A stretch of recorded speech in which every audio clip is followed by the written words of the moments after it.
Freedom Counsel is nothing without all of you. How do we go about getting people held criminally responsible for their acts? The military is still at risk. Election interference, the medicalization of childhood. These drug dealers like Pfizer and Moderna, we can seize their property.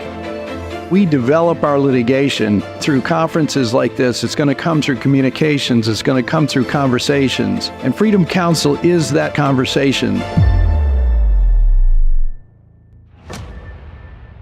For information, visit freedomcounsel.org. You just have to flood a country's public square with enough raw sewage. And if anybody is lying here, Senator, it is you. Once they lose trust in their leaders, in mainstream media, in political institutions, in each other, in the possibility of truth, the game's won.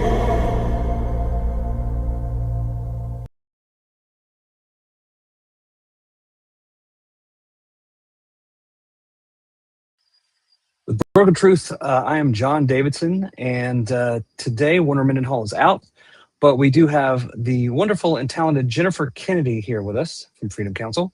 And today our guest is Dr. Simone Gold, and I just want to give a quick update about what this is about. This was a case that reverberated around the world. A patient prescribed hydroxychloroquine died after a referral from American Frontline doctors. It was covered by platforms like the Intercept and Time Magazine. And the death was used to silence and stop prescribers of hydroxychloroquine and substantiate warnings about the medication's safety. There's a big update, but none of those platforms have covered this. And today we're going to bring on Dr. Simone Gold. Welcome, Dr. Gold. Hello, hello. Yeah. Sorry, double clicked. Dr. Gold, welcome. So this was a huge case. It got a lot of attention, and there was a lot of, can you just describe how this case came to you and the situation behind it and kind of fill us in on what went down? Yes, thank you so much. It's great to be here, and it is a really important case, like you said. So I think people who are familiar with you are aware of all the work that you've done in hydroxychloroquine. I come at it from the perspective of being both a physician and also an attorney. So when COVID happened, I was really struck by the medical propaganda and disinformation that the federal government was putting out, calling it, public health strategies, but it wasn't. It was the wrong information for patients. And over time, we learned it was very, very political, and it was really doing a lot of harm to our constitutional republic. So from a lawyer and a doctor perspective, I jumped in. From the human perspective, which is, the medications, of course, from the human perspective, hydroxychloroquine is a fantastic drug. It's been a FDA-approved drug for decades, many decades. It's one of the safest drugs on the planet. In fact, most nations treat it like a vitamin, not like a drug. We, of course, in America, it's prescription. However, most nations, it's not by prescription. The reason it's by prescription in America is the use for it in America is really only amongst people who see doctors anyway, right? It's for people who've got rheumatoid arthritis or people who have lupus. Those patients always are going to doctors anyway. So it really didn't make any harm, and there really is no over-the-counter demand for it. So there was no pharmaceutical manufacturer who felt the need to put this in the shelves of the pharmacies. That's why it's not over-the-counter in America. It is over-the-counter in much of the world. But when COVID happened, we were suddenly being very restricted from hydroxychloroquine. And of course, independent doctors started looking at it more closely, really found it to be extremely helpful in viral illnesses, especially SARS-2, which causes COVID if you don't treat it early. And then we started looking at other drugs that can be repurposed to help patients, such as ivermectin. So we paid a lot more attention in these days to safe, cheap, generic, old medicines that can be repurposed to help patients with other diseases. This case was because during COVID, when the average person couldn't get help from their own physician, right? Their own physician had been poisoned against the idea of using safe, generic, early medication treatments that had been around for decades. Many Americans intelligently looked for other sources. They looked for doctors who were not woke, doctors who were awake, I like to say. And they found that in online telemedicine platforms. And we were probably the largest referral. We were the most well-known doctors, America's Frontline doctors. And we set up on our website a lot of it free information, like FLCCC did. We set up a lot of free information about COVID, medical facts. And one of the things we set up was information about telemedicine, telehealth providers whom you could go and have a consult with, on Zoom, and determine if you wanted to get or needed hydroxychloroquine or ivermectin, and you can obtain a prescription, etc. Now, America's Frontline Doctors was not in the business of doing telemedicine. It was an important business. I fully supported it, but I had my hands full with the medical freedom litigation we were doing. I couldn't do two things. So what I did instead was we listed on America's Frontline Doctors site, hey, these people will do this. So there was several. I think we listed about 5. No reason, I'm not even sure any are even still in business. I honestly don't know, but a lot of people have popped up in this time, and we listed them, and that was it. We never tracked the people. We never kept any information. We didn't hire clinical doctors to see patients. We had no regulatory compliance. We are a nonprofit putting out public information. We write essays, we write news pieces, we do videos, all the things you expect communication around medical freedom issues. And that's it. And we had nothing to do with the telemedicine component whatsoever. We certainly didn't own a telemedicine company, et cetera. And that was it. Now, a lot of people believed I had done that because I became kind of a point person for early treatment, medical freedom in general. So a lot of people amongst themselves said things like, oh, that's, Dr. Gold, that's how you can get hydroxychloroquine or ivermectin. It happened to not be true. That's fine. It was not an offensive thing people said about me as opposed to other things they said. But there was sort of a general perception that that's what I did. However, even 5 minutes of research would have determined that that wasn't the case. A lot of people who wanted to silence me intentionally printed misinformation that I was doing this. One of them is the Intercept that you just mentioned. So the Intercept ran an article, I think it was in July of 2021 or 22, maybe 21, very early, saying that Frontline Doctors was prescribing and we were making millions of dollars doing this. At the time this article came out, I was really perplexed because I didn't understand the angle why anybody would write this article. It was completely false, had no basis in reality at all. And we were kind of scrambling to say, this isn't true, but it wasn't really harmful to us. So that's what it was. 6 months later, or 5 months later, no, 3 months later, Congress came after America's Frontline Doctors based on this article. Now, that's my first major point to share with your audience, that Congress came after a nonprofit and me personally for ostensibly prescribing a cheap, safe, generic drug that's FDA approved. And their basis for doing this was an article in the Intercept, because we got communications with Congress and I expected them to have some kind of basis for this. And what I found out is their basis was the Intercept article. That was shocking to me as an American citizen, that that's the best that Congress can do. I mean, that was number one effort to stop me, was to send Congress after me. And that's in fact what they did. They sent Congress after me. And I can keep going on, but I don't know if you knew about this. That's the article.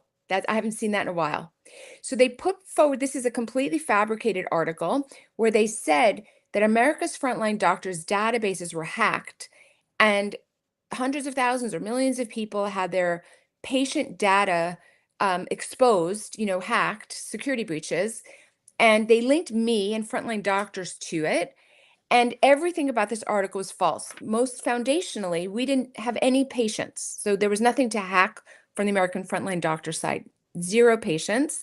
Then it turned out that the telemedicine company, I guess, that they said was involved with this, had to do an expensive kind of audit to determine, and they determined that there was no hacking, there was no breach, there was nothing. So that was also completely fabricated. So the whole thing was fabricated. The whole thing made no sense. It was scary at the time. I remember where I was when I was fighting this. But what happened to us personally was a couple months later is Congress came after us using this as the basis. It was, I don't know, that's very depressing as an American citizen, that this is the basis for a congressional inquiry essentially into a private citizen. And I had to deal with that for about 15 months.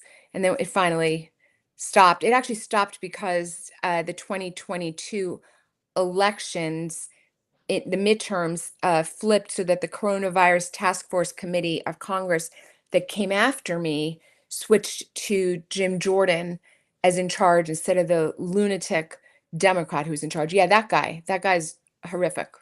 That guy's absolutely horrific. Yeah, yeah. I mean, there's a lot more that I could say, but I don't want it just to be a monologue. That's how it all started. Well, Dr. Gold, interestingly, so the really sad part about this case, of course, was that they were alleging that a father had died by taking this hydroxychloroquine that he got through this referral prescription. And that wrongful death is what they were directly trying to attribute to America's frontline doctors. That was latched onto by that Intercept article, which of course, any death during the COVID time was awful and horrific and sadly needless and preventable. So that I'm sure grabbed attention at the time. The headlines that this man was killed by America's frontline doctors, which could not have been farther from the truth. Yes, and I just let's fast forward a little bit. So that was I lose track of the timeline. You're right. They did mention that in this article, and I didn't even pick up on that at the time. I didn't know what they were talking about. But it turned out there was a fellow, his name is Jeremy Parker, and apparently he was a fan of America's Frontline Doctors, and he found his way to our website. And by the way, all of this information took a long time to put together. I did not find out about it in this coherent order. The way I found out about it was very like piece by piece by piece. But what actually happened was this fellow, Jeremy Parker, was a fan or supportive of Frontline Doctors and had gone to the Frontline Doctors website to learn more about COVID. And on the website, he ends up seeing where if you are interested in hydroxychloroquine or seeing a doctor who's awake, you can go to any one of these telemedicine companies, whatever. And apparently he did that. And of course, I would have no knowledge of that. I had no idea. That's what actually happened. So he left our website. I should get for you. We had a screen on our website saying like you're leaving our site, you go into another site, and then you go to another site. About a year after that article, I think maybe we were served, maybe even later, a year and a half, we were served, America's Frontline Doctors were served with a wrongful death lawsuit that you just mentioned. And the wrongful death lawsuit alleged that the telemedicine doctor who prescribed hydroxychloroquine caused Jeremy Parker's death, and that America's Frontline Doctors, I guess as a public advocate for this, is also causing the death. Now, oh my gosh, as a lawyer, like my head was exploding. We are most akin to a newspaper, a publishing site. We put out information. How could you possibly say that information we put out makes us a defendant in what is essentially a medical malpractice case? So that was just giant erroneous from my perspective as a lawyer. It had nothing to do with it, and we should have been dismissed immediately.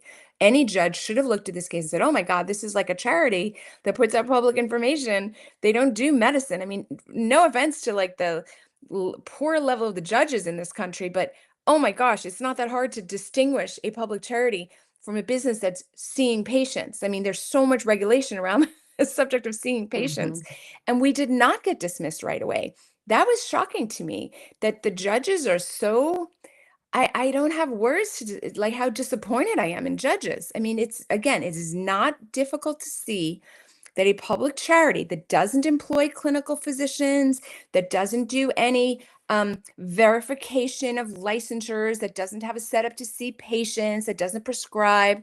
None of that infrastructure existed at all. None. By the way, you can check our 990s. You can see who's on staff. I mean, all of this is easily verified. So of course we put that in our initial, please dismiss us, judge. And the judge does not dismiss us. And this is for me, extortion, plain and simple, flat out extortion. That they pulled us into this case and then that the judge complies by not dropping us. And we know it's interesting, of course, is we see this, right, in other contexts. You see this all the time in the personal injury context where maybe you sue the other driver as well as the driver's employer. You're looking for a deep pocket, unfortunately. Perhaps that had something to do with trying to drag the frontline doctors in. You weren't named personally, but the frontline doctors were named. And perhaps that's what they thought their target was going to be for money, a settlement. Yes, I have so much fun stuff to tell you. I'm glad, John, that you are doing this interview because I'm going to name names. I'm not shy about naming who's at fault and who the crap that people did. They should be held accountable. They should lose their jobs. I mean, it's ridiculous. So I'm going to absolutely name names. The worst offenders in this, and then we'll go into more details, but the worst offenders here are the medical examiners. I'm going to give you their names.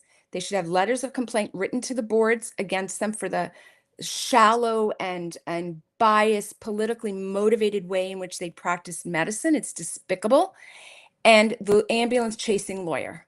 It was a classic case of an ambulance chaser. So let's start with explaining the case. So the case is this fellow dies. Now he's at his friend's house. He's a married man with kids. It was a little odd, right? He's sleeping at his friend's home. We understand later the marriage was not in great shape. He's sleeping at his friend's home and he very unfortunately dies. By the way, he seemed like a decent fellow. Like he's a hardworking guy. He's supporting a wife and kids. And, it's always unfortunate if somebody young, on the younger side dies. Nonetheless, the allegation by the woman who was married to him at the time of the death was that he took one 200 milligram hydroxychloroquine pill and that killed him. And she was adamant about it. She was adamant that he took one and she was adamant that it killed him. There's so many things wrong with that from a factual basis. It's absolutely impossible for a single hydroxychloroquine pill to kill someone. Impossible as a factual matter. In other words, as a lawyer, you need to throw this out. This is like saying, a rubber duck picked up a gun and shot me in the head and killed me. I mean, it's ludicrous.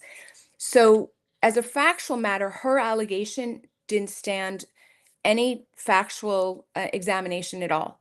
The attorney, Luke Busby is the definition of an ambulance chasing attorney. And I say that with total confidence because now I've watched him for 2.5 years or however long it was. And in the beginning, I was willing to think he didn't know, he didn't understand, he's being sympathetic to somebody who lost a husband.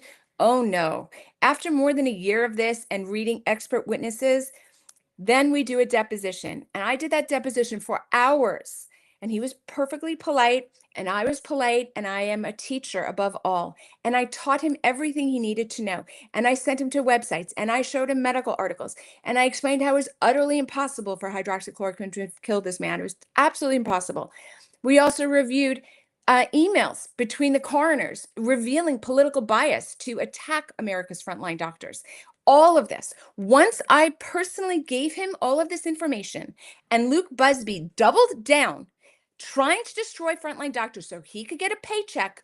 He is an ambulance chasing lawyer. Luke Busby. If you run into him and you want to hire him, just run in the other direction. I don't mind saying it like it is, John. And interestingly, you mentioned the coroner because the coroner there, and this is a Nevada case, the coroner in Washoe County concluded that Mr. Parker's death was caused by, quote, sudden death in the setting of therapeutic use of hydroxychloroquine. So they had a doctor's note, essentially, which likely helped continue this case through, past that layer where you would have expected the initial dismissal. But, as you mentioned, shocking to you as a lawyer, is shocking to me as well as a litigator in the COVID space, how much civil procedure goes out the window when you add what I call the COVID layer. We see this continuing to this day. So I remember sitting in civil procedure, a case like this, a hypothetical, if we'd been given, it would have been thrown out because there was just literally no factual basis. In addition, I don't know if you all know, there were emails between the two coroners. Their names are J. Stahl-Hertz, I'm looking at it right now, and Laura Knight with a K, Knight. Okay, so there And which emails coroners are these? Which coroners? This is Nevada Washoe Washoe County. County, Nevada. I will make sure I will send these to you. Okay. It is fascinating. You read their emails and they are literally ignorant of the science behind hydroxychloroquine. They're speculating on a political issue. They're saying that America's frontline doctors essentially should be ashamed and embarrassed and blaming America's frontline doctors for death. And they're supposed to be scientists. And again, Dr. Lawyer and me, a death certificate is a scientific document that's a legal document that determines lots of things after it's signed. So they played fast and loose with a legal document that has really could have millions of dollars at stake depending on the person's situation by their own political bias. And when you read their emails to each other, there's no doubt. There's no doubt. They scorned and mocked and were very suspicious of any doctor who prescribed hydroxychloroquine. That's it. Now, from a medical it's hard being me sometimes because it's medical and legal. From a medical perspective, the telemedicine company that had prescribed Jeremy Parker hydroxychloroquine had prescribed 10 pills. 10 200 milligram pills is a total of 2,000 milligrams, which is extraordinarily far from the lethal dose. 2,000 milligrams could never have killed a man, and his wife was adamant that he took one pill. I mean, it just was unbelievable. It was the fact pattern was outrageous. 2,000 milligrams, which is the total amount he had access to, couldn't have done it. And she said he took one. So from a factual basis, it was absolutely without grounds. And you had the bias of the medical examiners. And Dr. Gold, can you guys hear me? Yes. Okay. Didn't they go back to blood analysis 2 or 3 times to try to find hydroxychloroquine in his blood? Yeah, he had I had forgotten that fact. He had a very low dose of hydroxychloroquine in his blood. Hydroxychloroquine is a very common drug. In my whole career, 25 years, not only had I never drawn a level of hydroxychloroquine in your blood, I've never even heard of it. Like, it's just not something you do because it's a very, very safe drug. It's a chronic long-term drug, and there's just no reason to ever check for it. So they went back and they checked for a level after conversations with this woman. They went back and checked, and then they find like a tiny amount, like a really low amount. I mean, it certainly didn't help their case. I felt it was very suspicious. They even looked. It was highly bizarre. And we had pathologists ready to testify. We never do hydroxychloroquine levels. It's just not a thing to do. Right. I mean, we do know. Oh my gosh, it gets even worse. I completely forgot. So you have the ambulance chasing attorney. You have the woman who's married to him who was really greedy. I can explain that, but I guess we don't need to go into that part, but there was a lot of testimony about that, of her grifting in other areas throughout for her life, basically. Oh, and Dr. Gold, I want to, just for our listeners, I want to interrupt. The testimony you're talking about is the discovery, right? There were depositions, there was written discovery, but no, not at all. But just, and spoiler alert, the case was dismissed. So we're getting to the point where, so none of that really was ever, it didn't go to trial. It wasn't litigated on the stand because it ultimately fell apart legally. Perfect, Jennifer. Exactly right. So all of this is sworn testimony, but it wasn't done, in front of the public's eyes. But of course, I have transcripts of everything, and I can certainly, they could be, they went on for hours. I'm not sure the audience would really want to read them, but everything I'm saying, was sworn testimony. So you had the ambulance chasing attorney, you had the medical examiners who admitted their political bias. And here's the worst part, and here's why, as a doctor, I'm so offended. By the way, our good friend, Dr. Finn, kind of pointed this out to me, and I went back and I looked at the autopsy. So there's the autopsy, which is the examination that the coroners do of the body. And then they write a report, right? It's several pages long, the heart, the lungs, the kidneys, the brains, all of it. Then there's the death certificate, which is what you just flashed a moment before. And that just is, more like administrative, and they have 1 or 2 lines, the cause of death and contributory causes of death. Right, so that's like the legal. In the autopsy, so in the cause of death, they write sudden death in the setting of therapeutic hydroxychloroquine. It wasn't even therapeutic, it was subtherapeutic. Number 2, nobody would write it. It's about as relevant as saying sudden death in the setting of Tylenol. Like, it's not something you would ever say. So they were clearly trying to shift it. Now, you don't need to have gone to medical school or pathology residency to say sudden death. Yet we know he died suddenly. He literally like died at his friend's house suddenly, sudden death. So I just thought this was a little bit embarrassing. Like they didn't say anything else. When you went and read the autopsy report, though, this cause of death was clear. He had what's called dilated cardiomyopathy. He had a weak, floppy heart. Dilated cardiomyopathy has a what's the number? I think it's 10%. I don't want to say the number. I have forgotten. It's been a while. But a fairly high for his age chance of sudden death every year with dilated cardiomyopathy. Let's say, I don't think it's as high as 10%, but it is a large cause of sudden death. If you've got dilated cardiomyopathy, you absolutely have a chance of dropping dead for no reason in your daily life. Because of that, people with dilated cardiomyopathy usually get implantable defibrillators. That's if you know somebody who's walking around with an implantable defibrillator, it's because most of the time they have dilated cardiomyopathy. The sad part is some people have dilated cardiomyopathy, they didn't know it, and then they dropped dead and they never knew it. So in his case, I think he never knew it because there was testimony that he didn't know he had any heart condition. But it's very clear in the autopsy. There were multiple findings consistent with it, and the coroners actually write it. So I ask you, how is it that they write it in the autopsy? Again, Dr. J. Stahl-Hertz and Dr. Laura Knight, you should be ashamed of yourselves. You wrote it in the autopsy, dilated cardiomyopathy, and you don't write it on the death certificate? I honestly, there's no words for me John, as their John, can you medical bring it up peer. again? What we Yeah. see there, yep, you see the number one cause, and then you do not see that second consequence. And Dr. Gold, isn't it common? Sometimes they even have three. There are multiple causes of death, kind of in a progressive order, and this only has the one. It's so obvious that they specifically left it out. I mean, I still can't believe it. I mean, I still just, coroners deal with people who are dead, so there's less lawsuits, but this would be like, a cardiologist missing a heart attack. I mean, this is just so big. Very doesn't- similar, actually, to cause of death, from COVID. Yes. Died of, and then Yes. really honestly, it was something else underneath, of course, whether it was the pneumonia or It was like whatever. when they flipped it during COVID and they said it was COVID, but it was really their underlying problem. But Motorcycle in this case, accident. they didn't even have the decency to write it anywhere in the death certificate. So then you look at the judge, and the judge is like, when he's looking at it for the 5 minutes for the motion for summary judgment, initially when we're trying to get the thing thrown out in the beginning, maybe he spent 20 minutes on the case. You know what I'm saying? Like, they don't spend much time, but he's looking at it and he's not seeing anything other than, sudden cardiac death in the setting of hydroxychloroquine, and that there's doctor group over here. Maybe they're related. Okay, we'll keep him in the case till we get all the facts sorted out. That, I think, is how the judges think. So if the doctors had done their part and literally just written the autopsy result that they found, in other words, I didn't find it, they found it, they left it out.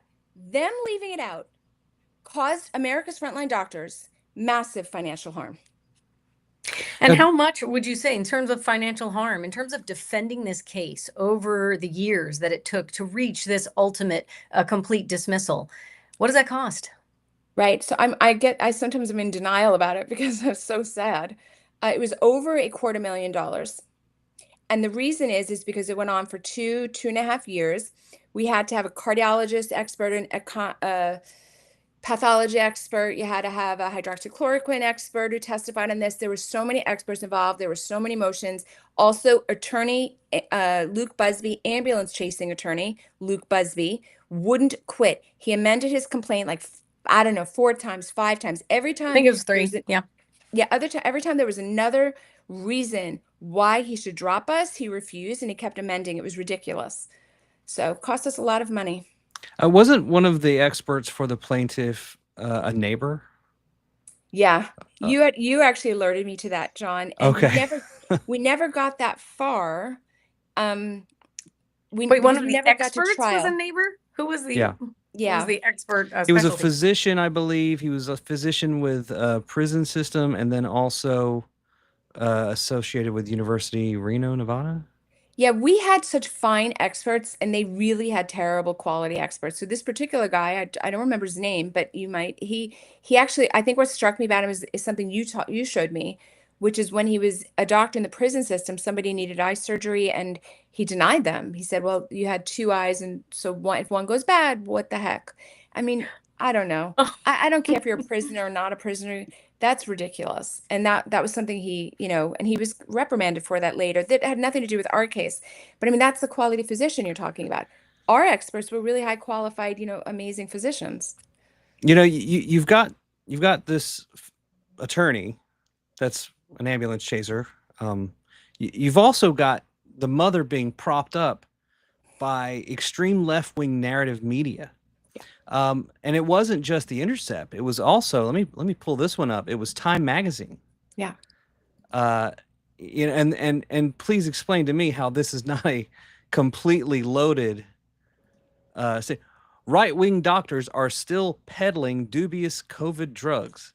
Yeah. And it goes with a woman who was fired for being too liberal from a university, saying that her father was killed by ivermectin. And then it goes down to the story of Mrs. Hatfield. So, it's always slanted to support a political narrative. And what a disaster. And shame on Time Magazine and the Intercept. And by the way, the author of this now, I think, is off at Washington Post, Vera Bergen-Gruen. And look at the date there, May of 2023. Yeah, wait, John, are you saying that the mainstream media has bias and isn't afraid to use it in its reporting? Is that what you're saying? I know that sounds crazy, but it's the only thing that makes sense. I want to show you something. If you could go back up on that again, what you just showed on the Time Magazine article, I want to show you. And by the way, the lack of curiosity on reporters is shocking. Nobody ever called us. If you scroll down a little bit more, if you scroll down, I want to show you your viewers something. There's so many aspects of the story more. See, stop. You see the prescription? So you have to understand, and I know Jennifer as an attorney is going to notice this right away. They pull in the doctor who prescribed the medicine. So that's essentially a medical malpractice case. And of course, it had no legs. Got it. But what did it have to do with Frontline doctors? Well, look up here. This is the prescription he got. And it's people saying that they're us, but not us, right? It says info@telemedplatform.co. This wasn't us. In other words, right there, it says it. And you're telling me that the Time newspaper article writer doesn't even have the decency to connect the dots himself. I mean, I just remember when journalists used to be kind of curious. I don't know. I forgot about that. Yeah. And then to follow through on the detail. And by the way, the guy died in late February. This prescription is early October. So it's October, November, December, January, 5 months later from 10 pills. And they're not even curious enough to investigate this. It's just sad, right? It's kind of sad, Right. They just accepted the from, look, it's even in quotes, America's Frontline Doctors. It's very similar to those things everyone's getting on the phone. They're coming across the messages saying, you didn't pay your toll, and click here to pay your toll. And it's a completely different email, and nobody's looking at that. So that's right. Yeah. So the judge also didn't look at that. He really should have. There's so much blame to go around. I mean, I'm a doctor watching the medical system. I'm a lawyer watching the legal system. But I really resent that we're a modest or small to modest-sized charity doing really good, important work, and a judge just doesn't care. He didn't care. I mean, the lawyer did what he did, and the woman trying to get money did what she did. But the judge is the last man standing there. And when he finally paid attention to the case, he dismissed us immediately. Like, that's the craziest thing. It's like when he finally looked at it, John, I'm just telling you, when we finally got his eyes on it, which was like 2.5 years later, he dismissed it, and he dismissed it hard. It was like unequivocal. Yes, unequivocal, without prejudice, and with prejudice. With prejudice means there is nothing you can add to this complaint. There is no theory and no facts that you can do this that's going to make it survive. And so that is a slamming of the door judicially right there. So in November of 2025, the judge, like you said, finally came around and close the door immediately. And of course, that was back last November. There's no chance of appeal, et cetera. So the case is deceased. However, they denied us attorney fees. Interesting. You know, and for our listening public, it's really interesting to know. In the American rule is you pay to play, right? You pay your own attorney's fees generally, unless after a judgment you can collect them because of some type of contract or maybe a statute. There's some reason, or you can seek them if the lawsuit has been frivolous. Right. So did you go in, Dr. Gold, on a frivolous theory that this obviously had no, look, he denied it with prejudice and there was no underpinning for it and still your attorney's fees were denied? Yeah, so we have the opportunity. We're still deciding if we're going to appeal the district judge's decision to deny attorney fees. But it's hard, right? Because he gave us a complete victory. He understood that we were being completely dragged in. You don't then want to say he made a mistake in one area, not in another. However, it's horrific. It's extortion. I mean, I don't know what else you can call this but blackmail. And in fact, didn't this case have an anti-SLAPP, a SLAPP feature Yes, to they it? Now, yeah. the SLAPP lawsuit is the strategic lawsuit against public participation. Usually you see that when the little guy, David, comes in and sues Goliath, the corporation, and the corporation goes, oh yeah, and slaps them with a lawsuit. And you can come in and say, that's a slap, you know, stop doing that. And in this case, I think it was, wasn't it, the other way around? There was an anti-SLAPP motion in there. We did, but that was very, very early. Those were not lawyers I hired. It was a complicated situation. I'm not sure that that was handled as well as it could have been. I still think we wouldn't have prevailed because I just don't think the judge paid attention in the beginning. And now the lawyers who are litigating have advised me we should either appeal the attorney fees or not. And I don't think that we can resurrect the SLAPP or the anti-SLAPP. But I think my recollection from my law school days, well, this was very much a public policy lawsuit. This was absolutely to shut up a public interest, like a debate that people didn't want to hear. And by the way, when you see the emails between the coroners, you can have no doubt. I mean, they're literally talking political motives when they're supposed to be talking scientific theory. You know, it's interesting. One of the coroner says to the more senior coroner, do you think that this was related to hydroxychloroquine, the heart, right? She asked a scientific question. And I don't know, as a doctor, I would have done some research. Like if I wasn't sure, so I think it's appropriate to ask your boss, go ahead and ask your boss, but then do some research. I mean, if you're smart enough to say, oh, there's maybe this thing, then go do some research. And if she had actually done any research, she would have seen there was no actual connection between the sudden death and taking a hydroxychloroquine pill. And the woman, you know, who brought the lawsuit was very adamant always that her husband only took one pill. So it wasn't very hard to find in the literature that, you know, 200 milligrams of hydroxychloroquine doesn't do anything. Right. Right. You're talking about tonic water. I mean, didn't they find other drugs in his system, or am I incorrect in that? I don't think so. I think she had said maybe that he had used a benzo once, like an anxiety medicine or something, but it came up later that both of them had drug use in the, you know, it came up, you know, there was a lot of denial on her part, but he was a serious drinker. And the reason that's a problem is because alcohol can cause dilated cardiomyopathy, leading to sudden death. What is an absolute fact is he had dilated cardiomyopathy on autopsy. I think as an ER doctor, he had this underlying dilated cardiomyopathy, and he was probably, I'm guessing, was drinking because he didn't know he had it, and he had sudden death. I mean, this happens. I don't think it was mysterious. You know, it's what And that, happens. in your opinion, that the one hydroxychloroquine would have been just completely coincidental that evening. Yeah, it had nothing to do with anything No. at all. Let me ask this. Could this family have grounds for a lawsuit against some of these media companies that egged them on? That's interesting. So it's so downstream, like in law, as Jennifer could fill in, like you always need the causation. So the third element, I'm just reminding people I'm a lawyer because they always think of me as a doctor. But the third element is causation. So you have a duty, like do you have a duty between people? Then the tort, something that had to have gone wrong. But then you need causation. Like is the thing that went wrong the thing that causes the damages? And I do think there's so many variables. You'd have to go in and say Time magazine caused me to think this, caused me to file. It's so speculative. I don't think anyone would take it. In addition, in this case, the woman who brought the lawsuit, she didn't pay anything. It was all on Busby. That's why I'm saying he's an ambulance chaser. He works on contingency. There's no doubt in my mind that he propped up this whole thing. No doubt. It's impossible. Now, she was no angel. but he propped it up. We actually got damages against her, but I imagine she has no, the judge awarded us $54,000, but I don't think she has any assets. I blame the lawyer more than I blame her. Again, she was no angel. I will leave it at that. You can read the transcript to see why I say that. There's a lot of lying going on. There's a lot of stuff, but I really blame the attorney for keeping a case going that he knew was completely frivolous, had no merit. Now, the medical examiners have medical licenses. Can you file complaints against their licenses from improper? I thought about that, and it breaks my heart in a way, like not to, because I don't want bad doctors out there.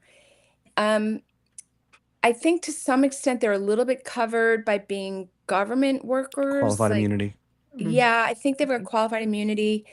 And I guess I'm not optimistic about judges. I've had a lot of experience since COVID, and I've almost never seen a really good judge, and that has been very heartbreaking for me. I didn't know that. I used to, like everybody else in America, I thought judges were great. I am stunned. I'm just stunned at the lack of curiosity, the lack of, there's a huge desire, I think, amongst judges to just split the baby. Clearly, they never actually read anything having to do with the Bible where Solomon doesn't split the baby, but like that's their tendency. So I'm not very optimistic about the people in charge doing anything. What about the Medical License Board of Nevada, though? That's actually what you said. You're right. So I considered it. I considered it. I get it. You've been through attacks like that.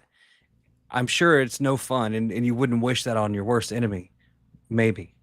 I think it's not that I'm not saying no, and I'm a very transparent person, so I actually don't mind having this conversation on air. And by the way, doctors in Washoe County, if you're listening to this, you should know I'm not afraid of coming after you. That's not it. It's that I think that they all like kind of point at each other, and then the judges themselves or the arbitrators in the medical board, I think they themselves get confused and they themselves are biased. So is what I think. They And should also, be Dr. Gold, embarrassed. that COVID layer, it really affects every person, regardless of, as I say, regardless of profession, regardless of demographics, regardless of education level. There is something about that COVID agenda that fed into people's psyches, and it became the religion of COVID. And so when we look at the judiciary, as a matter of fact, they vaxxed themselves. They all had mandates. They probably all took it. And so it's a hard area to be in, to be litigating, because we are singing to the wrong forum, it feels like, many times. So yes, agree. I left out something though, John. I actually did try to go after the physicians. There's so many aspects to this case. I forget some of them. Early on, we made a claim or a counterclaim, I'm not sure how it's called, in the case where we said that the coroners harmed us. They harmed us as a public charity. And the judge held that we had no standing, that we didn't have it, that they didn't, basically that the doctors didn't have a duty to us. Like, we're just strangers. You have to have standing. There has to be a relationship. It's a theory I understand, except that they did harm us. Like, their actions did harm us. The thing that bothers me the most is that they wrote it in their autopsy. It's not speculative. They wrote in their autopsy that he has dilated cardiomyopathy. They wrote, and by the way, it's not just a word. They say the heart was floppy, and that the lungs are filled with fluid. This is dilated cardiomyopathy. There's like all this evidence of it. How in the world did you leave that off the death certificate? It can't happen by accident. It just can't. But you got me thinking, John. Well, I'm thinking right now, I'm like, well, what if you enjoin with the widow in these suits against Time Magazine and the Intercept? That's actually interesting. She, there are a lot of victims here. She was not innocent in what she did, but I will say that she was highly ignorant, and she wanted to be ignorant, I would say, and that a compassionate medium intellect attorney would have educated her as the process went on. And so, You're yet not again, wrong. is it a legal malpractice action, or is it the action John's talking about maybe against time? Like I'm sitting here thinking, what would the cause of action be? Egging on? I mean, you'd have to find what misrepresentation of information that led Right. the mother to make a decision caused you financial harm and her financial harm if she has to pay you The $54,000. coroners, the coroners are the most the coroners are the most proximate cause of why we're all in this mess. That is, they are the but for. Is that is actual cause? yeah, They're but the for but causation. for. Mhm. But for the coroners, none of this would have happened. Well, in your emails, did you see why they kept going back to do toxicology reports to look for more things? I think I only saw a couple of the times that they went back. One was because the lady didn't want it to look like he had been taking street drugs, and when they found hydroxychloroquine, she wanted them to say it was a prescription. That's why they use the word therapeutic. Right. But they went back. I mean, it's not unusual to do a drug screen. So I think the first one was normal, and I think then they went back for the hydroxychloroquine. I don't really remember. I mean, but does every person that die in a nursing home with arthritis that takes No, but he was hydroxychloroquine, do they get young. that? No. Two things. I would say that a young person that dies is going to get a tox screen, 100%, and he's still young. But getting a hydroxy screen is unheard of. I never found a single doctor. I must have asked 20 doctors. I said, have you ever even heard of a hydroxychloroquine drug level? Like, we've never even heard of it. Well, they were So looking specifically for that. Yeah, because she told them, because she called them up and she volunteered this information, and she said she found this information from America's Frontline Doctors, and can they please draw a drug level? That's what happened. As a factual matter, that's what happened. But you would have thought then when you got the drug level back and it was lower than therapeutic, I mean, if you drew a Tylenol level, right? Let's say let me give you a comparison numbers wise. This would have been like taking one Tylenol, and then you draw a Tylenol level, and the number you would have gotten back on the Tylenol level would have shown a small amount of Tylenol in your blood. Nobody in their right mind would ever say that has any cause of death or etiology of anything. And everybody knows that instinctively. But the average person doesn't know hydroxychloroquine. Plus, they were now propagandists to think it was dangerous. It is utterly meaningless. It is utterly meaningless.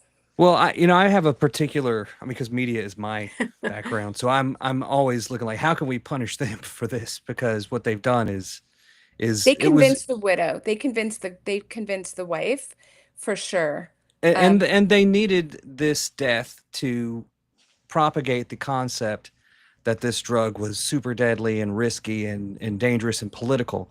And I just want to point out, you mentioned Lynn Finn earlier, Dr. Finn. This is what it looks like when these deaths are promoted as if caused by these deaths. Here is a doctor attacking Lynn and referring to this Time magazine article. This specifically blames American Frontline Doctors for her dad's death. Now, this woman that says her father was killed is the one that was fired for being too liberal in Indiana, I believe. And who is this person? Associate Professor of Surgery Cancer Control at the Wilmot Cancer and UR-Med system. So people like this, though, I think what I've thought over the last few years is I don't even bother with people like this, John, because right. No, because if you send this guy this video interview, for example, he won't watch it. He won't care. So they have their own agenda to say or do whatever just because they want to feel self-important, and they just say things and they're totally disinterested in the truth. I don't know. It's hard to be on the side of truth when it's so overwhelming. This isn't even a close call. That's what bothers me, is I can't even imagine what people would do if it's a close call. This is not even a close call this is this is 100 to 0. This is not a close call. And you still couldn't get the judges to do the right thing. You still couldn't get the attorney to do the right thing or the coroners to do the right thing. Talking about doing the right thing, I want to jump in and thank Dr. Gold and the America's Frontline Doctors for doing the right thing in cases I have before the Supreme Court pending review on the EUA theory, which is that no one was supposed to be induced or coerced into taking the EUA product that they called the COVID shots. And so thank you to America's Frontline Doctors for filing an amicus brief in support of every American's right to say no to what was always an investigational drug. Thank you. You're welcome. And it's why we exist. And if I can just make a shameless plug, please, America's Frontline Doctors, AFLDS.org. the work we're most proud of, most excited about is to support cases just like Jennifer described. These cases are so important for your medical freedom. If you're listening and you're watching, it comes down to these kinds of cases, because these cases go to judges or justices that then set the parameters beyond which our other government agencies can't push past. So supporting these cases is, I think, such a good use of your money if you are a supporter of medical freedom issues. AFLDS.org. And I think, Jennifer, you said that we were the only one. And Yes, we are typically the only physician organization that explains, medical truth to justices who otherwise wouldn't be hearing it. And in fact, the Supreme Court justices need to hear this, because the EUA theory that we have had in cases, 17 cases filed in all districts across the nation, it's under the radar. It does not get the Title VII religious freedom. It does not get the health freedom medical treatment. Shot didn't do infection or transmission. But the EUA theory underpins all of Americans' rights to say no without penalty to basically medical experimentation. And if our Supreme Court doesn't look at the cases in front of it now, that does not bode well in the next pandemic. And hello, can I say hantavirus? I mean, it's already here. Right. I have a lot, by the way, it's not exactly your issue, but we have a lot to say on that. So if you come to goldcare.com, we are doing a medical town hall Tuesday night, May 12th, 8 p.m. Eastern on hantavirus.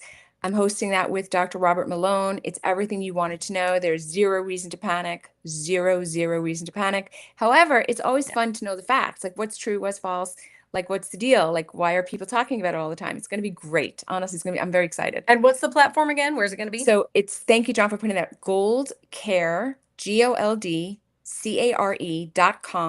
Sign up for the medical town hall Tuesday night, May 12th. That's tomorrow evening, 8 p.m., 1 hour. Dr. Gold and Dr. Malone in conversation about the hantavirus. Great. Good stuff. Now, just so we're clear, this case is dead, 100%. The one we've been talking about. You know what? I would say it's not 100%, John, because the losing side still has a little bit of time left to file. I think he filed a notice that he might appeal. I think he'd be incredibly foolish to appeal. We also have the right to appeal the district court's decision to turn us down on attorney fees. So I would not say it's 100% dead, that being our legal system. But they have no merit on their side. So, Gotcha. Well, I just want to point out to Vera Bergengruen at, I think, some Washington Post or whatever, formerly of Time, and to Micah Lee, that I've done all the hard work for you. You can find my watermarked copies of the case and dismissals on the brokentruth.tv website when I post the article for this interview later today. I just want to say to Micah Lee and Vera, I don't even know these so-called journalists, how come you don't have any curiosity? Aren't you curious? Let's assume your worldview and you believe what you believe. No problem. Don't you find it curious that you have medical doctors talking about politics? I mean, at the end of your life, something happens to you and you have an autopsy and a death certificate. Don't you want that to be the most scientifically accurate representation of what happened? Or do you really want the coroners talking about politics? What if the coroners are Trump supporters and they're talking amongst themselves? Is that what you really want on your death certificate? I don't understand why anybody wants politics to be entering the scientific arena. Cause of death, Trump derangement syndrome. Right. Right. Yeah. Well, Dr. Gold, thank you both so much for coming. Jennifer, always a wonderful time with you. Thank you, John. We will have this article and interview posted on brokentruth.tv later. And thank you, everybody, for watching, and have a wonderful rest of the day. Thank you. I believe in the Constitution. I believe that one case, the right case, can change the world. If you believe this too, Freedom Counsel is for you. Pursuing a major case can be overwhelming, but we provide a community of practice so that you have the resources available to support your case. My name is Warner Mendenhall, and we are Freedom Counsel.